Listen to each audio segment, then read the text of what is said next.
ಇವತ್ತು ಮಲ್ಲಿಕಾರ್ಜುನ ಖರ್ಗೆ ಅವರ ಹೇಳಿಕೆ ಪತ್ರಿಕೆಗಳಲ್ಲಿ ಓದಿದೆ ನಾನು ಅಂತ ಹೇಳ್ತಾರೆ. ಅದು ಯಾವ ಪತ್ರಿಕೆಯಲ್ಲಿ ಬಂತೋ ಏನೋ ಗೊತ್ತಿಲ್ಲ. 19ನೇ ತಾರೀಕು ಪ್ರಧಾನಿ ನರೇಂದ್ರ ಮೋದಿ ಕಾಶ್ಮೀರಕ್ಕೆ ಹೋಗಬೇಕಾಗಿತ್ತು, ಅವರ ಪ್ರವಾಸ ರದ್ದಾಯಿತು. ಯಾಕೆ ಅಂದರೆ ಅವರಿಗೆ ಮಾಹಿತಿ ಇತ್ತು ಭಯೋತ್ಪಾದಕ ಚಟುವಟಿಕೆ ಇದೆ ಅಂತ. ಆ ಮಾಹಿತಿಯನ್ನು ಅವರು ಸೈನ್ಯಕ್ಕೆ ಕೊಡಬೇಕಾಗಿತ್ತು, ಕೊಟ್ಟಿಲ್ಲ ಅಂತ ಹೇಳ್ತಾರೆ.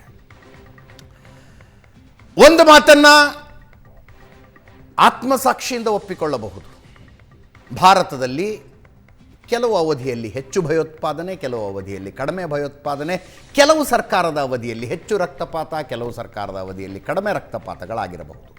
ಆದರೆ ತನ್ನದೇ ಜನರನ್ನು ಭಯೋತ್ಪಾದಕರ ಮೂಲಕ ಸಾವಿನ ದವಡೆಗೆ ದೂಡುವಂಥ ಸರ್ಕಾರಗಳು ಯಾರದ್ದೂ ಇರಲಿಲ್ಲ, ಯಾವ ಸರ್ಕಾರವೂ ಇರಲಿಲ್ಲ.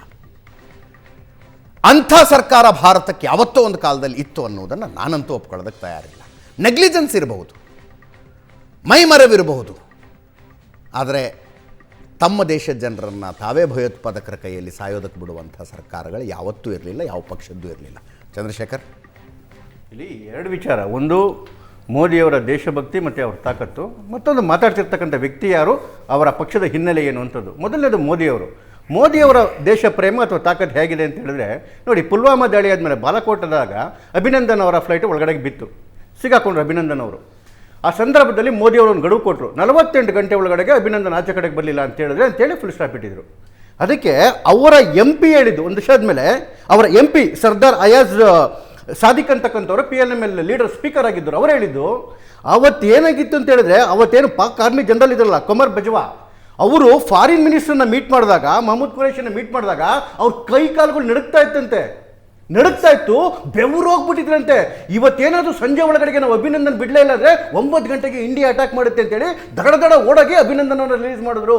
ಟೈಮ್ ಕೊಟ್ಟಿದ್ದೆಷ್ಟು ಮೋದಿಯವರು? 48 ಗಂಟೆ. ಯಾರಿಗೆ? ಇಡೀ ಒಂದು ದೇಶಕ್ಕೆ. ದೇಶ ತಲೆಬಾಗಿ ಅಭಿನಂದನ್ ಅವ್ರನ್ನ ಕಳಿಸ್ಕೊಡ್ತು. ಖರ್ಗೆ ಅವ್ರು ಏನು ಹೇಳ್ತಾರೆ, 3 ದಿನ ಮುಂಚೆನೇ ಮೋದಿಯವ್ರಿಗೆ ಗೊತ್ತಿತ್ತಂತೆ. ಎಷ್ಟು ಜನ? ಯಾರೋ 4-5 ಜನ ಅಟ್ಯಾಕ್ ಮಾಡ್ತಾರಂತೆ. ಇಡೀ ದೇಶಕ್ಕೆ 48 ಗಂಟೆ ಕೊಟ್ಟು ದೇಶವನ್ನು ಮಂಡಿಯೂರಿ ಮಾಡಿದ್ದಂತಹ ಮೋದಿಯವರಿಗೆ 3 ದಿವಸ ಟೈಮ್ ಕೊಟ್ಟಿದ್ರೆ ಯಾರೋ 4-5 ಜನ ಕುನ್ನಿಗಳನ್ನ ಬಿಡ್ತಿದ್ರೇನ್ರಿ? ಹೇಳಿದ್ಯಾರು? ಮಲ್ಲಿಕಾರ್ಜುನ್ ಖರ್ಗೆ. ಯಾವ ಪಕ್ಷದ ಅಧ್ಯಕ್ಷರು? ಇಡೀ ಜನ್ಮದ ಕಾಂಗ್ರೆಸ್ ರಕ್ತದಲ್ಲೇ ದೇಶ ದ್ರೋಹವನ್ನು ತುಂಬಿಕೊಂಡಿರ್ತಕ್ಕಂಥದ್ದು. 48ರಲ್ಲಿ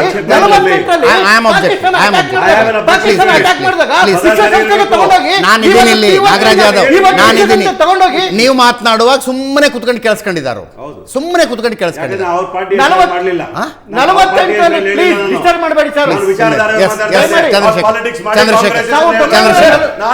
Nagaraj Yadav please. Asking you, did I mention BJP name? Please shut up. Our agreement. Shut up. Nagaraj Chandrashekar ಒಂದು ನಿಮಿಷ.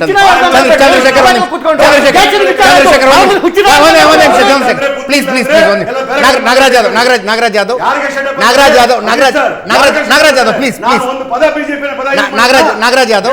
ನಾಗರಾಜ್ ಯಾದವ್ ಅವರ ಪಕ್ಷದ ದೊಡ್ಡ ನಾಯಕನ ಬಗ್ಗೆ, ಅವರ ಇಂಟಿಗ್ರಿಟಿ ಬಗ್ಗೆ ಒಂದು ಪ್ರಶ್ನೆಯನ್ನು ಎತ್ತಿದ್ದಾರೆ ನಿಮ್ಮ ಅಧ್ಯಕ್ಷರು. ಹೇಳುವ ರೀತಿ ಇದೆ. ಅದು ಟೀಕೆ ಮಾಡಿ, ಇವರು ಟೀಕೆ ಮಾಡೋ ರೀತಿ. ಆಕ್ಷೇಪ ಇದೆಯಾ? ಆಕ್ಷೇಪ ಸರಿಯಾದ ಪದಗಳು ಮಾತಾಡಿ, ದೇಶದ್ರೋಹದ ಮಾತುಗಳು ಮಾತಾಡ್ತಕ್ಕಂಥ ಯಾರು ಹೋಗ್ತಾರೆ? ದೇಶಕ್ಕೆ ಸ್ವಾತಂತ್ರ್ಯಕ್ಕೋಸ್ಕರ ನಾಗರಾಜ್ ಯಾದವ್, ಒಂದು ಕಾಗ್ನಿಸಬಲ್ ಅಫೆನ್ಸ್ ನಡೆಯುತ್ತೆ ಅನ್ನುವ ಮಾಹಿತಿ ಇದ್ದು ಅದನ್ನು ಪೊಲೀಸರಿಗೆ ಮಾಹಿತಿ ಕೊಡದೆ ಹೋದ್ರೆ ಅದು ಕೂಡ ಅಫೆನ್ಸು. ಜನಸಾಮಾನ್ಯರ ಮೇಲಿನ ಜವಾಬ್ದಾರಿ ಅದು. ನನಗೆ ಯಾವುದೋ ಒಂದು ಕಾಗ್ನಿಸಬಲ್ ಅಫೆನ್ಸ್ ಆಗುತ್ತೆ ಅನ್ನುವ ಮಾಹಿತಿ ಇದ್ದು ನಾನು ಹಿಂಗೆ ನಡೀತಿದೆ ಅನ್ನುವ ಮಾಹಿತಿಯನ್ನು ಪೊಲೀಸರಿಗೆ ಕೊಡದೆ ಹೋದ್ರೆ ಐ ಆಮ್ ಅ ಕಲ್ಪ್ರಿಟ್. ಈ ದೇಶದ ಕಾನೂನು ಸೈನ್ಯದಿಂದಲೇ ಬಂದಿರೋದು. ಆ ಮಾಹಿತಿನೂ ಸೈನ್ಯದಿಂದಲೇ ಬಂದಿರೋದು. ಎಸ್, ಹಂಗಿದ್ದಾಗ ಈ ಅಫೆನ್ಸ್ ಅನ್ನ ಈ ದೇಶದ ಪ್ರಧಾನಮಂತ್ರಿಗಳು ಮಾಡಿದ್ದಾರೆ ಅಂತ ಮಾತನಾಡಿದ್ದಾರೆ ಮಲ್ಲಿಕಾರ್ಜುನ ಖರ್ಗೆ ಅವರು. ಅರ್ಥ ಆಯ್ತಾ? You understand the gravity of it. Nagaraj Yadav, you understand the gravity of the allegation? I know it very well. It's a serious allegation made. It's a serious lapse of the government. ಅದಕ್ಕೆ ಯಾವ ಶಬ್ದಗಳನ್ನು ಬಳಸಿ ರಿಯಾಕ್ಟ್ ಮಾಡಬೇಕು ಅನ್ನೋ ದೇಶ ಪಾಕಿಸ್ತಾನ ದೇಶ ಒಟ್ಟಾಗಿದ್ದ ಶಕ್ತಿ ಅಂತ ಮಾತು ಹೇಳ್ತಾ ಇದ್ದೀನಿ.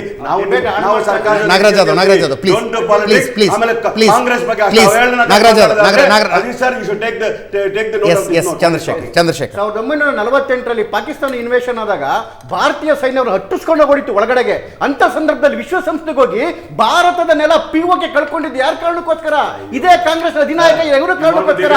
ಅದಾದ್ಮೇಲೆ 16 ಡಿಸೆಂಬರ್ 1962ರಲ್ಲಿ ನಾಗರಾಜ್ ಯಾದವ್ ನಾಗರಾಜ್ ಯಾದವ್ ಪ್ಲೀಸ್, ನಿಮ್ ಪಾಯಿಂಟ್ ನೀವು ಇಟ್ಟಿದ್ದೀರಿ, ಅವ್ರ ಪಾಯಿಂಟ್, ಅವರ ಸಮಯವನ್ನು ಅವ್ರು ಹೆಂಗ್ ಬೇಕು ಮಾಡಬೇಡ ಅಂತ ಹೇಳಿ, ಅವರ ಸಮಯ ಅವರದ್ದು. ಚಂದ್ರಶೇಖರ್ 16 ಡಿಸೆಂಬರ್ 1962 ರಾಜ್ಯಸಭೆಯಲ್ಲಿ ನಿಂತ್ಕೊಂಡು ನೆಹರು ಅವರು ಹೇಳ್ತಾರೆ, ಅಕ್ಷಯ್ ಚೀನ್ ಅಥವಾ ಲಡಾಖ್ ಏನಿದೆಯಲ್ಲ ಅದ್ರಲ್ಲಿ ಒಂದು ಹುಲ್ಲು ಬೆಳೆಯಲ್ಲ ರೀ, ಹೋದ್ರೆ ಹೋಗ್ಲಿ ಬಿಡಿ, ಅದು ಎಲ್ಲಿದೆಯೋ ಅಂದ್ರೆ ನಮಗೆ ಗೊತ್ತಿಲ್ಲ ಅಂತೇಳಿ. ಭಾರತದ ಭೂಮಿ 38,000 ಚದರ ಕಿಲೋಮೀಟರ್ ಕಳ್ಕೊಂಡಿದ್ದೀರಿ ಚೀನಾಗೆ. ಯಾರು ಕಾರಣ ಕೊಡ್ತಾರ? ಪಾರ್ಲಿಮೆಂಟ್ ಅಲ್ಲಿ ಹೇಳಿದ್ದೀನಿ ನೆಹರು ಅವರು ಕಂಟ್ರೋಲ್ ಒಳಗಡೆ ಬಂದು ಎಷ್ಟು ವಿಲೇಜ್ಗಳನ್ನ ಮಾಡಿ ಚರ್ಚೆ ಮಾಡೋಣ, ಚರ್ಚೆ ಮಾಡೋಣ. ನಾಗರಾಜ್ ಯಾದವ್ ಅವರು ಸುಳ್ಳು ಆಪಾದನೆಗಳನ್ನ ಮಾಡಿ ನಾಗರಾಜ್ ಯಾದವ್ ಸ್ಪೋರ್ಟಿಂಗ್ ಅಂತ ತಗೊಳ್ಳಿಕ್ಕೆ ಹೇಳಿ. ನಾವು ದೇಶ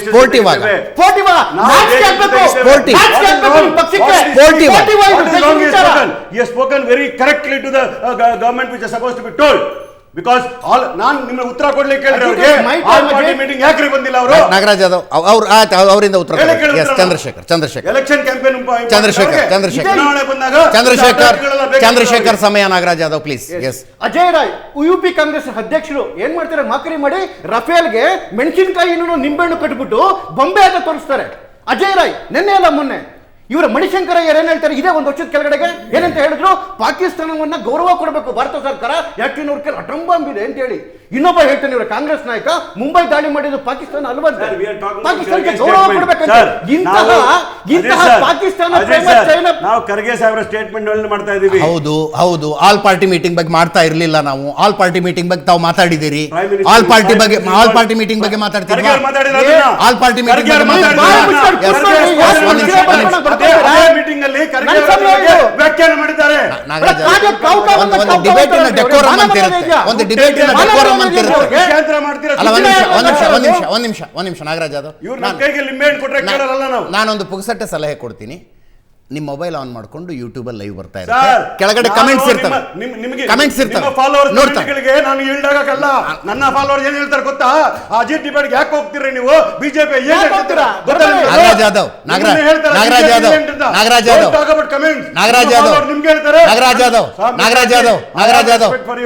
ಒಂದ್ ನಿಮಿಷ ಕೇಳಿಸ್ಕೊಳ್ರಿ, ಇದು ಅತಿ ಆಯ್ತು, ಕೇಳಿಸ್ಕೊಳ್ರಿ.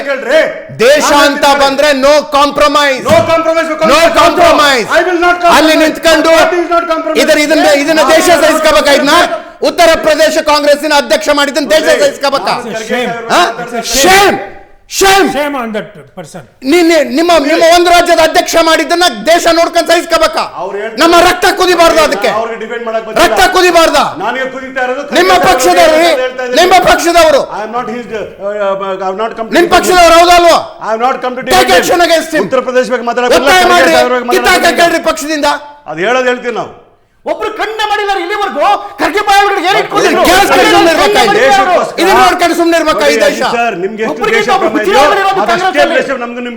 ನಾನು ನಿಮ್ಮ ಪಕ್ಷದವ್ರ ದೇಶ ಪ್ರೇಮ ಕೇಳ್ತಾ ಇದ್ದೀನಿ, ನಿಮ್ ಪಕ್ಷದವ್ರ ದೇಶ ಪ್ರೇಮ ಕೇಳ್ತಾ ಇದ್ದೀನಿ. ಭಾರತದ ಯುದ್ಧ ಸಾಮರ್ಥ್ಯವಂತ ಹಿಂಗ್ ತಮಾಷೆ ಮಾಡ್ಬೇಕಾ? ಈ ದೇಶದ ಜನ ನೋಡ್ಬೇಕಾದ್ರು ಮಾಡಬಾರದು. ಏನ್ ಆಕ್ಷನ್ ತಗೊಂಡ್ರಿ? ಏನ್ ಆಕ್ಷನ್ ತಗೊಂಡ್ರಿ? Who will take? Definitely party will take. Definitely party will take it. ಆಯ್ತು ಕೂತ್ಕೊಳ್ರಿ, ಸುಮ್ಮನೆ ಕಿತ್ತಾಡಬೇಡ್ರಿ. ನನ್ನ ಟೈಮ್ ಇದು.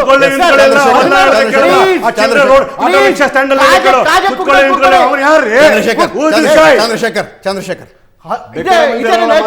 ಚೈನಾ ಭಾರತದ ಮೇಲೆ ಅಟ್ಯಾಕ್ ಆದಾಗ ಭಾರತದ ಯಾವ ತರ ಬೀಫ್ ಫೀಟಿಂಗ್ ರಿಪ್ಲೈ ಕೊಟ್ಟರು ಭಾರತದ ಸೈನಿಕರು ಜಗತ್ತಿಗೆ ಗೊತ್ತು.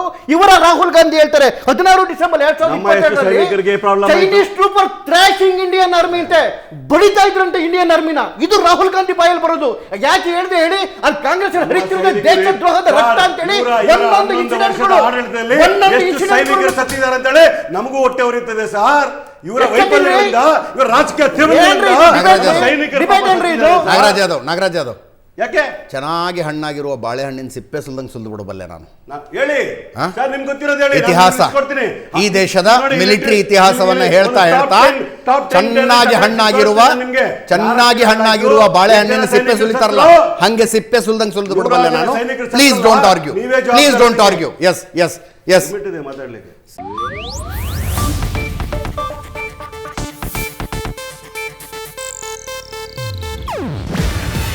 ಇದು ಏಷ್ಯಾನೆಟ್ ನ್ಯೂಸ್ ನೆಟ್ವರ್ಕ್ ಪ್ರಸ್ತುತಿ. ನೀವು ನೋಡ್ತಿದ್ದೀರಾ ಏಷ್ಯಾನೆಟ್ ಸುವರ್ಣ ನ್ಯೂಸ್.